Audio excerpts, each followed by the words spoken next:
We're live. Hey, all right. You're not on my IG though. You're not live on IG. Yes, I am.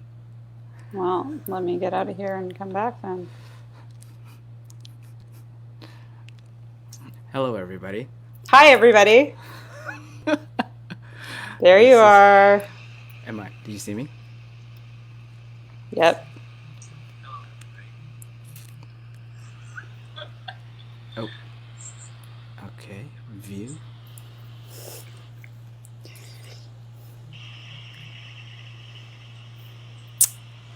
I think we are live Woohoo! on three, well, technically one, two, three, four platforms. All right.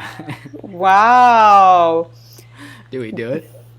I think we did. Welcome, everybody, to the well. Welcome.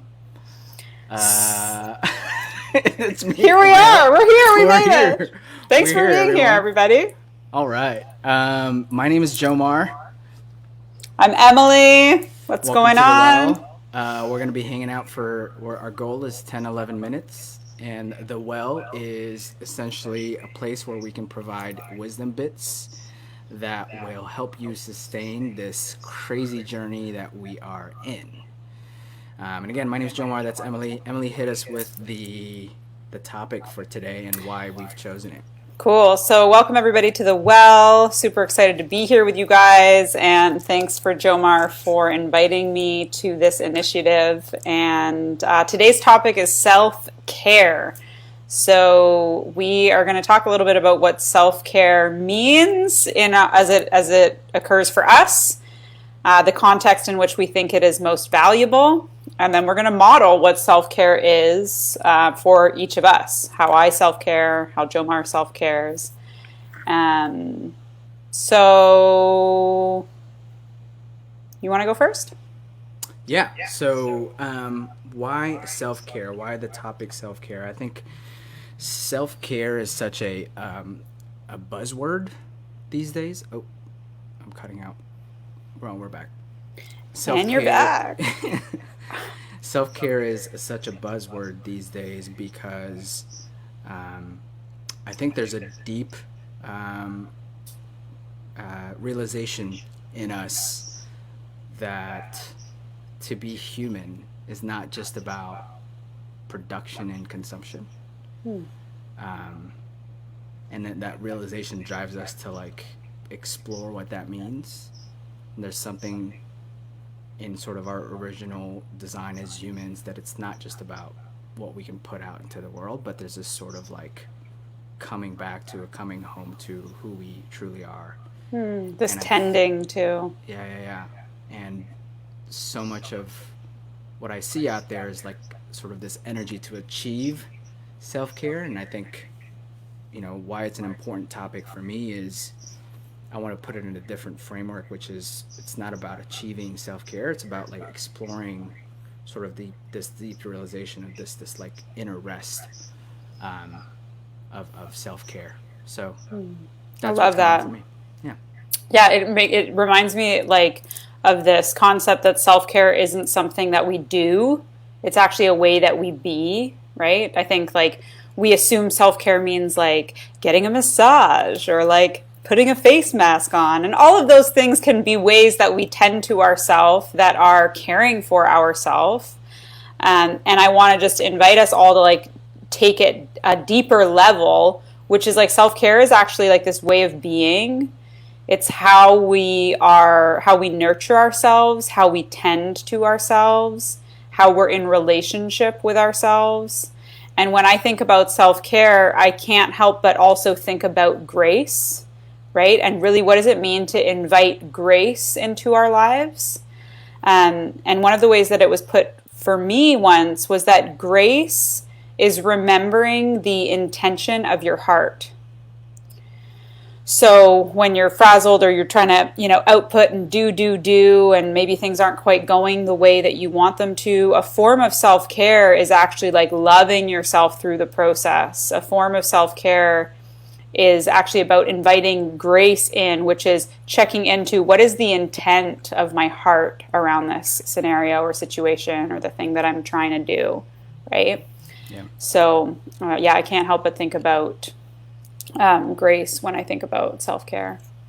Yeah, and I love that intention of the heart piece, because, um, yeah, it's, like so much of how self care can manifest out is we sort of immediately default to that. It's, I got to work out, or I got to meditate this many times, or I got to sleep better, or I got to have better self talk, or whatever it is. We default to the behavior. And I think, yeah, that context of the intention of the heart is sort of like, it's not a thing to achieve, to coming back to sort of this thing of this thing inside of this restful place inside us. This idea of like profound acceptance, right? Acceptance of where you're at, what your circumstances may be, what you're going through. I had another thought that, sometimes self-care is doing something that's good for you even when you don't want to, right? That would be a little bit more in the doing realm, right? So when you have this context of like being and grace, and then, another layer to that is that sometimes choosing self-care means doing something that's nurturing, that's tending, that, is supportive, even if there's stuff in the way of you wanting to do that. I love it. So shall we talk about how we want to model this? Yeah, let's talk about how we share our own versions of self-care, what that looks like. Okay. You want to go first, or shall I? Go for it. I'll go again? Yeah, why not? Okay. For me, self-care starts with a really like good self-awareness and self-observation. Just understanding my like trap holes that I consistently fall in, and understanding that there's a pattern to them. So self-care is, once I have that, then I can sort of build the rhythms of my life so that those trap holes aren't coming up as much. Can you make that real for us? Yeah, can you give me an example? Yeah. So for me, it's like this feeling of a trapped feeling, or a burdened, like drained, trapped feeling, burdened and drained. Those are the words that I attribute. And the rhythms that I build into my life so that those happen less is honestly a lot of meditation, a lot of quiet time, a lot of prayer, a lot of connecting, and like showing the vulnerabilities I have with my wife, and like really taking her through. I can spend my time being all up in my head. I'm very, that's my default, but like just letting her in on that. And so like once I have sort of those rhythms around meditation, vulnerability, and then the other thing I do is like I have a really good nighttime routine where I kind of just wind down.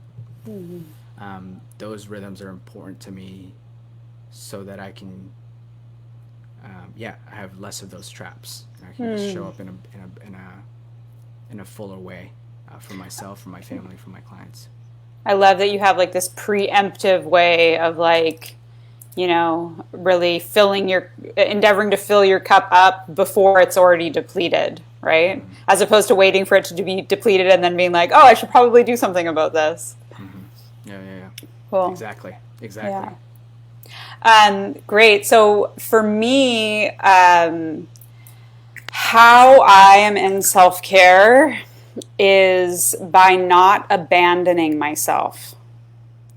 So my act of self-care is if I know a situation or a relationship or a form of communication or an interaction with someone or something I'm watching on a screen, if I know that thing isn't good for me, and I'll know because like my gut and my head and my heart will start screaming at me. And so even if one of them starts trying to talk me out of it, like, no, it's actually a good idea. Self-care for me is not abandoning myself in those moments. And sometimes that means like living in a bit of pain, or experiencing a bit of pain, or experiencing a bit of heartbreak, right? And then my more, I was going to say superficial, but I guess I'll say my more like tangible forms of self-care are exercise and sweating and stretching and yoga and meditation, and bringing some conscious awareness to my breath, right?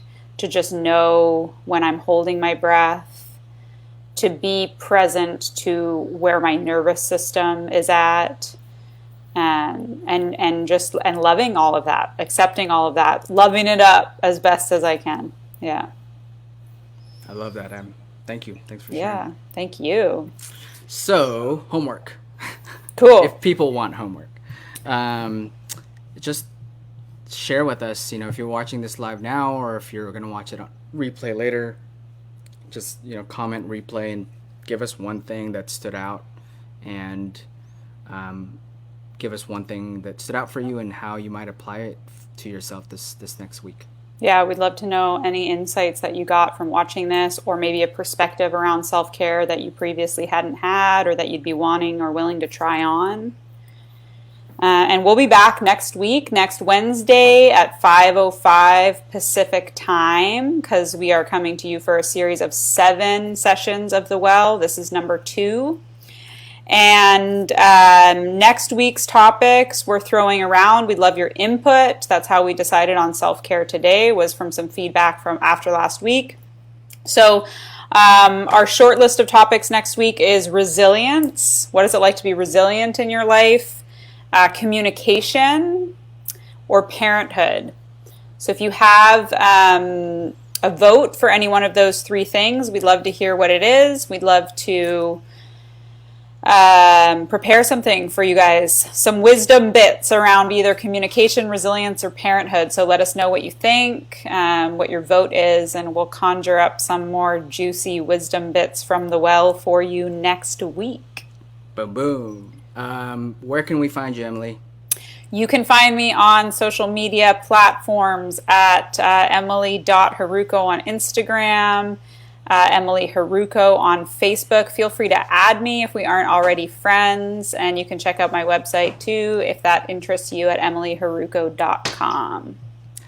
And you can find me at jomar.substack.com. That's my first name, jomar.substack.